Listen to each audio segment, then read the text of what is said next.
بسم اللہ الرحمن الرحیم۔ محترم حضرات، رمضان کا مبارک مہینہ بالکل قریب آ چکا ہے۔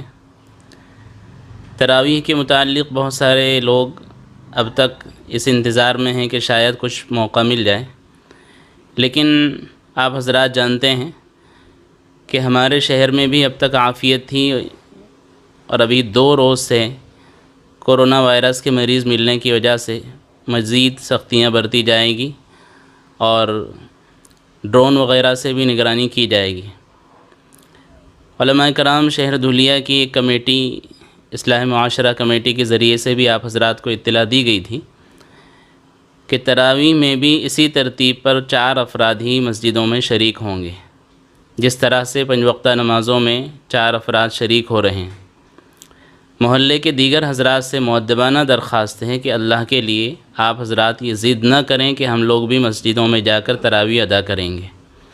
مسجدوں میں صرف 4 افراد باقاعدہ مکمل قرآن کریم اگر نظم ہو سکے تو کیا جاوے، ورنہ جن علاقوں میں حفاظ کرام کا نظم مساجد میں نہیں ہو پا رہا ہے، ایسے علاقوں میں علم ترا وغیرہ سے تراویح پڑھی جاوے۔ مساجد کے باہر بھی جہاں پر بھی نمازیں آپ ادا کر رہے ہوں تو خصوصی طور سے اس بات کا خیال رکھیں کہ گھروں پر دیگر افراد کو جمع نہ کریں۔ اپنے ہی گھر کے جو افراد باجماعت نماز ادا کر سکتے ہیں وہ ادا کریں۔ تراویح میں بھی اس بات کا خیال رکھیں کہ اگر کوئی حافظ قرآن آپ ہی کے گھر کا ہو تو پورا قرآن کریم ختم کیا جا سکتا ہے، ورنہ گھر پر بھی علم طرح سے تراویح پڑھنے کی کوشش کریں۔ اب تک بہت سارے لوگوں کی یہ شکایت مل چکی ہیں کہ گھروں پر بھی قانون کی خلاف ورزی کی جا رہی ہے، اور اب چونکہ ڈرون سے بھی تحقیقات کی جا رہی ہیں اور دیگر ذرائع سے بھی تحقیقات ہوں گی، اس لیے اب کوئی غلطی نہ کریں اور گھروں پر بھی 4-5 ہی افراد باجماعت نماز ادا کرنے کی کوشش کریں۔ اسی طرح سے چھتوں پر بھی کوئی نماز یا تراویح وغیرہ پڑھنے کی کوشش نہ کریں۔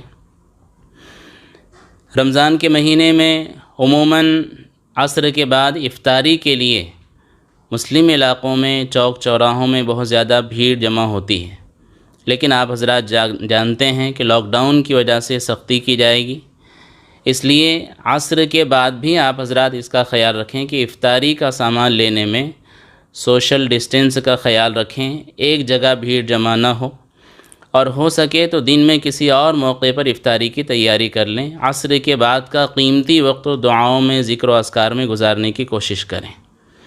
اسی طرح سے تراویح کے بعد بھی رات میں تفریح کے لیے گھومنا، بیٹھنا، چوک چوراہوں پر نکلنا، اس سے بھی آپ حضرات احتیاط کریں۔